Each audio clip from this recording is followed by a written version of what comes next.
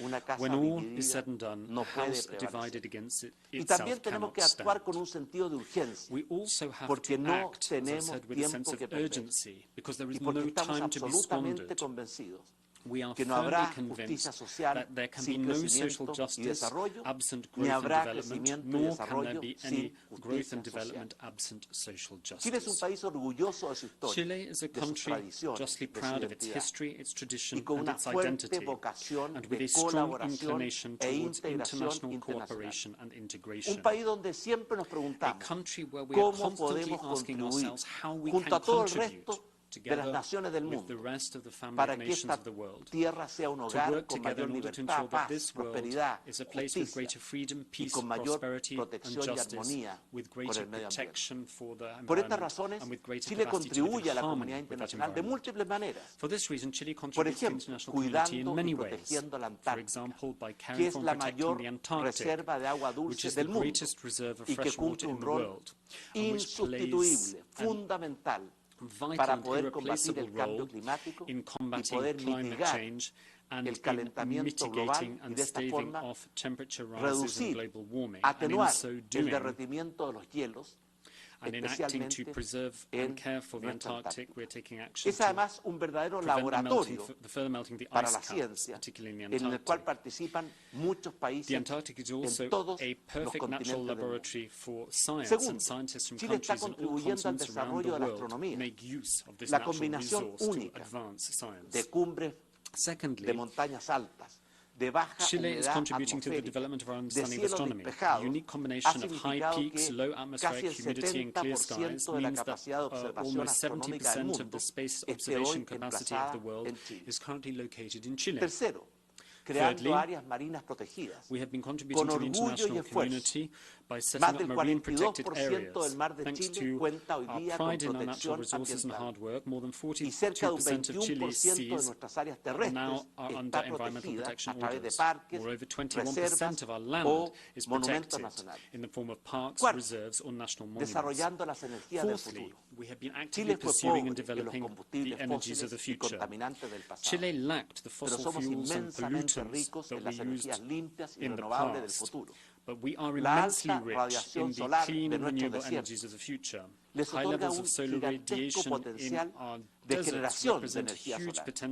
La intensidad y regularidad de los vientos permiten una alta capacidad de generación de energía eólica. Además, estamos avanzando en las energías del mañana, desarrollando el hidrógeno verde, que va a beneficiar a la humanidad entera, por ser un combustible que no genera emisiones de gases de efecto invernadero. La abundancia del cobre y el litio en nuestro país nos otorga un gran potencial en todo lo que se refiere a la electromovilidad. Y quinto, conectando América del Sur con Oceanía y Asia a través del cable de fibra óptica transpacífico, lo que va a promover una mayor integración en nuestra región y con el mundo del Asia-Pacífico, facilitando y promoviendo la innovación y la sociedad digital. Y finalmente, produciendo alimentos sanos y seguros, que hoy día abastecen con múltiples productos las mesas en el mundo entero. Chile y el mundo hemos vivido los meses más duros y difíciles de la historia reciente. Y estoy seguro que los chilenos demostraremos una vez más el alma noble y solidaria de nuestro país y la resiliencia y temple de su pueblo. Juntos seguiremos construyendo un buen país para nacer, crecer, estudiar, trabajar, formar familia y envejecer. Un hogar común, la casa de todos los chilenos, donde podemos pensar diferente, pero tenemos que respetar esas diferencias y estar dispuestos a dialogar, colaborar y llegar a acuerdos para construir un país y un futuro mejor, que podamos legar con orgullo y con esperanza a las generaciones que vendrán. Muy buenos días y muchas gracias. On behalf of the General Assembly, I wish to thank the President of the Republic of Chile for the statement just made.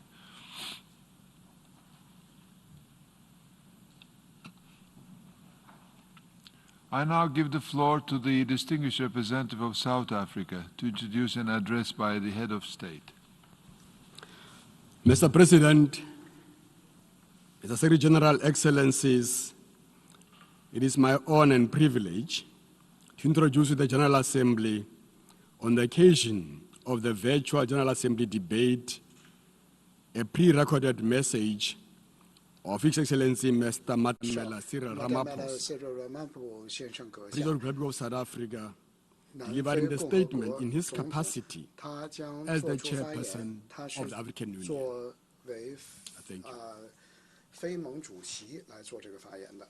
President of the General Assembly, Secretary General, Excellencies, ladies and gentlemen, 75 years ago, the United Nations was established to introduce a new world order to achieve peace in the world.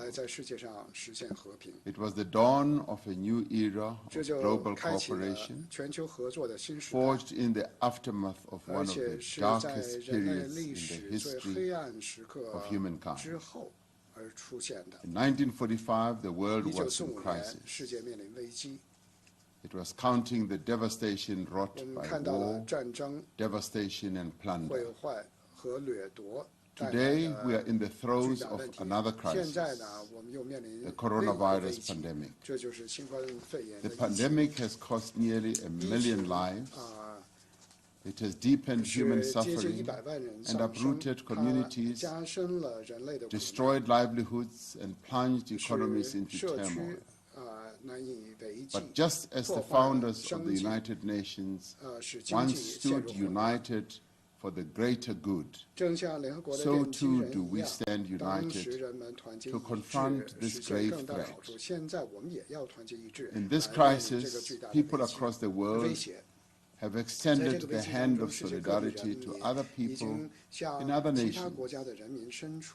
From the north to the south, humanity has been galvanized into action. We have formed international partnerships to ensure that there is equitable access to medical equipment and supplies.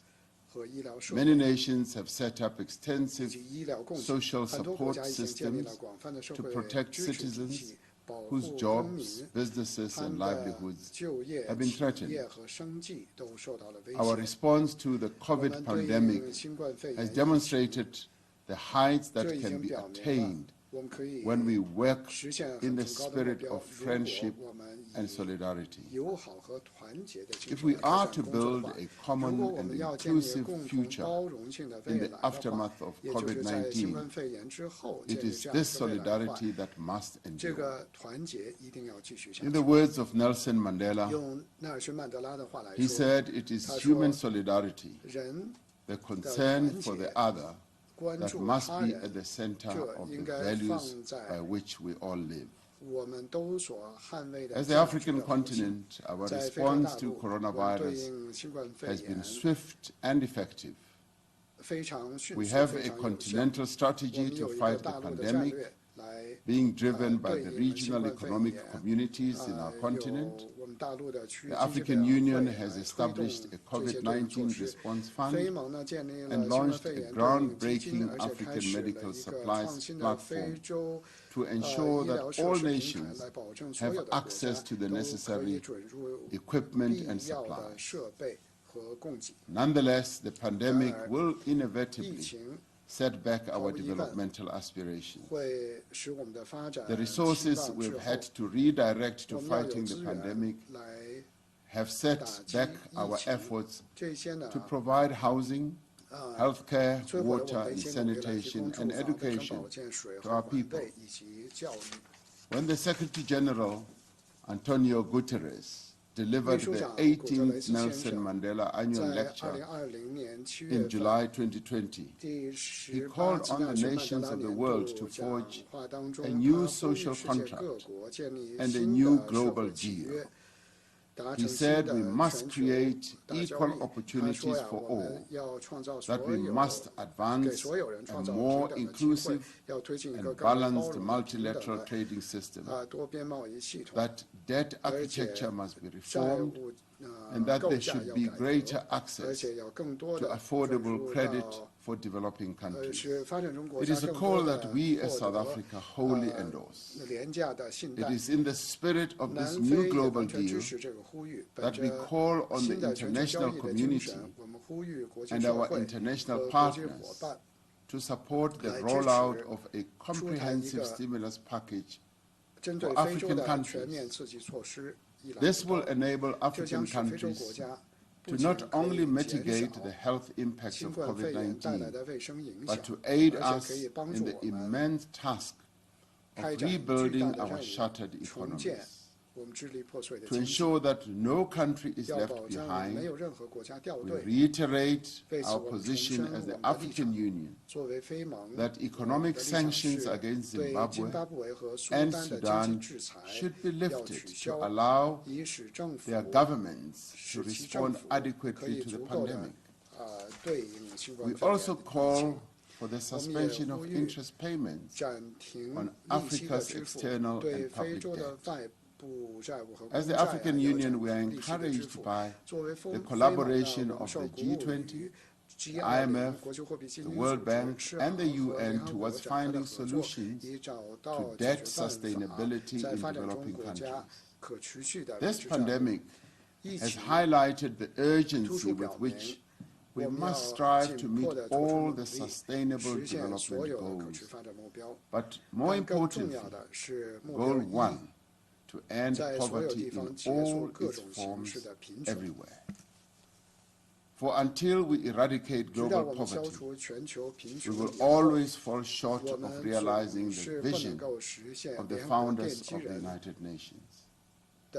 We must expand economic opportunities to all people around the world, but most especially to the young, to the women, and the vulnerable people in the world. We must boldly pursue avenues of redistribution and redress as a means of advancing shared prosperity. We must deal decisively with the rot of corruption that is robbing our people of the opportunities and services that are their right. Together, we must raise our level of ambition to ensure that every man, every woman, and every child has an equal chance at a better future. It is a future free of hunger, disease, insecurity, and war. It is a world that affirms the dignity and the worth of all, regardless of race, ethnicity, gender, sexual orientation, religious affiliation, or social circumstances. The year 2020 will be remembered for the massive groundswell to push back the frontiers of racism under the umbrella #Black Lives Matter movement. As a country that has known too well the anguish of institutionalized racism, South Africa supports the demands for swift action against racism, whether committed by individuals, companies, officials, or a state. South Africa calls on the United Nations to spare no effort to end prejudice and intolerance in all its forms and whatever and wherever it is found. In the words of Dr. Martin Luther King Jr., he said, "Injustice anywhere is a threat to justice everywhere." As we mark the 25th anniversary of the adoption of the Beijing Platform for Action, we must intensify our efforts to empower women and girls.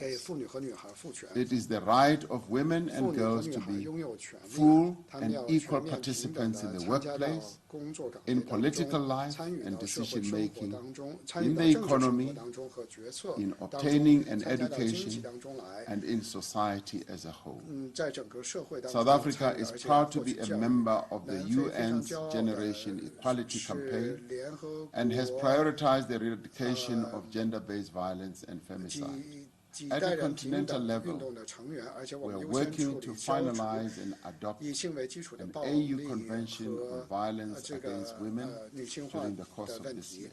AU member states are engaging on measures to promote financial inclusion, preferential procurement, and preferential trade agreements for women.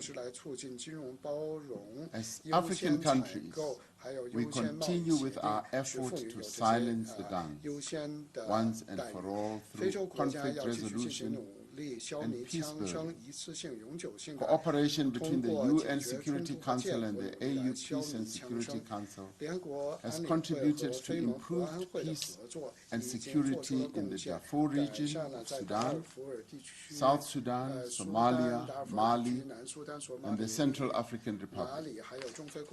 It is imperative that this collaboration is institutionalized and that the financing of AU peacekeeping operations is addressed and resolved. South Africa is currently serving its second year as an elected non-permanent member of the United Nations Security Council. We have used our tenure to promote international peace and security by advocating for the peaceful settlement of disputes and inclusive dialogue. The current composition of the Security Council does not reflect the world in which we live. On the 75th anniversary of the UN, we repeat our call for greater representation of African countries on the Security Council, and that this be taken up with urgency at the intergovernmental negotiations. It is only through a reformed and inclusive UN Security Council that we will be able to collectively resolve some of the world's most protracted conflicts. As we celebrate the founding of an organization dedicated to freedom and equality, the people of Palestine and Western Sahara continue to live under occupation. We repeat our call for an end to the illegal occupation of Western Sahara and for the Palestinian people's right to self-determination. We further call for the lifting of the economic embargo and blockade of Cuba. Your Excellencies, we have no choice but to work together to address the climate change crisis. As we rebuild in the aftermath of this pandemic, we have an opportunity to place the global economy on a low-carbon, climate-resilient developmental path. We must advance the principles of the green and circular economy, not just for the sake of environmental sustainability, but because of the opportunities for job creation and economic growth. The global recovery effort must place climate change, adaptation, mitigation, and support at its center, in line with the Paris Agreement and other multilateral environmental commitments. As the founders of the UN stood at a crossroads in 1945, so do we, 75 years later. They answered history's call to craft a new order for a world in crisis. Today, we battle the fires of a deadly pandemic, of racism and prejudice, of violence, war, and extremism, and above all, of poverty and inequality. The order we seek to build must be rooted in solidarity, equality, and unity of purpose. The coronavirus pandemic has presented us with a choice. It is a choice between the global cooperation envisaged in the UN Charter or the pursuit of narrow self-interest and unilateralism. It is a choice between tolerance or prejudice. It is also a choice between economic justice or growing inequality. The path we choose now will determine our collective destiny. Though we face the most daunting of prospects, we have at our disposal the most potent force. It is the solidarity and friendship upon which the United Nations was founded. When history faithfully records the global response to the worst health emergency of this century, let it be said that we stood and acted as one. that we provided leadership, and that we gave the peoples of all nations hope and courage. The best and most fitting legacy of this 75th session will be that through our actions, we gave true meaning to the term United Nations. South Africa reaffirms its commitment to the ideals and the spirit of the UN Charter, and to sparing no effort to bring about a more just, peaceful and equitable world.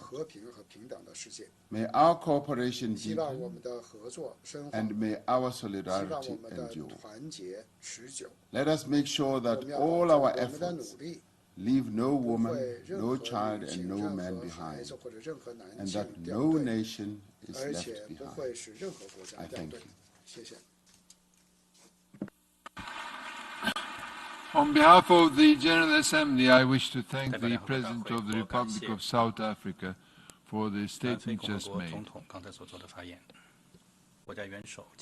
Señor Presidente, señor Secretario General, distinguidos delegados, en el año del 75 aniversario de las Naciones Unidas, su papel es cada vez más relevante cuando la humanidad enfrenta situaciones tan inesperadas como excepcionales.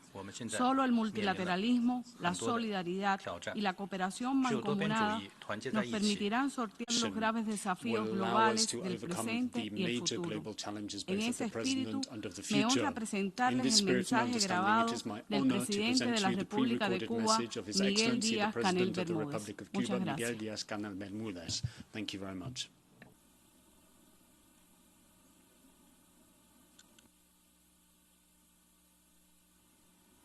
Señor Secretario General, señor Presidente, una epidemia global ha cambiado drásticamente la vida cotidiana. De un día para otro se contagian millones y mueren miles de personas, cuya esperanza de vida era superior gracias al desarrollo. Sistemas hospitalarios de alto nivel de prestaciones han colapsado y las estructuras de salud de países pobres sufren de su incapacidad crónica. Drásticas cuarentenas convierten en virtuales páramos a las ciudades más populosas. La vida social no existe fuera de las redes digitales. Teatros, discotecas, galerías, incluso escuelas son clausurados o redimensionados. Nuestras fronteras se han cerrado, nuestras economías se contraen, nuestras reservas se agotan. La vida sufre radical rediseño de costumbres ancestrales y la incertidumbre desplaza a la certeza. Hasta los mejores amigos se desconocen bajo las mascarillas que nos salvan del contagio. Todo cambia. Tanto como la solución a la pandemia, urge ya la democratización de esta indispensable organización para que responda de manera efectiva a las necesidades y aspiraciones de todos los pueblos. El anhelado derecho a la humanidad a vivir en paz y seguridad, con justicia y libertad, base de la Unión de las Naciones, es constantemente amenazado. Más de 1,9 billones de dólares se dilapidan hoy en una insensata carrera armamentista sustentada en la política agresiva y guerrerista del imperio, cuyo máximo exponente es el actual gobierno de Estados Unidos, responsable del 38% del gasto militar global. Hablamos de un régimen marcadamente agresivo y moralmente corrupto, que desprecia y ataca al multilateralismo, emplea el chantaje financiero en su relación con las agencias del sistema de Naciones Unidas y con una prepotencia nunca antes vista se retira de la Organización Mundial de la Salud, de la UNESCO y del Consejo de Derechos Humanos. Paradójicamente, el país que aloja la sede de la ONU también se aparta de tratados internacionales fundamentales como el Acuerdo de París sobre Cambio Climático, repudia el consensuado acuerdo nuclear con Irán, impulsa guerras comerciales, pone fin a su compromiso con instrumentos internacionales de control en la esfera del desarme, militariza el ciberespacio, multiplica la coerción y las sanciones unilaterales contra aquellos que no se pliegan a sus designios y patrocina el derrocamiento por la fuerza de gobiernos soberanos mediante métodos de guerra no convencionales. En esa línea de comportamiento, divorciada de los viejos principios de la coexistencia pacífica y del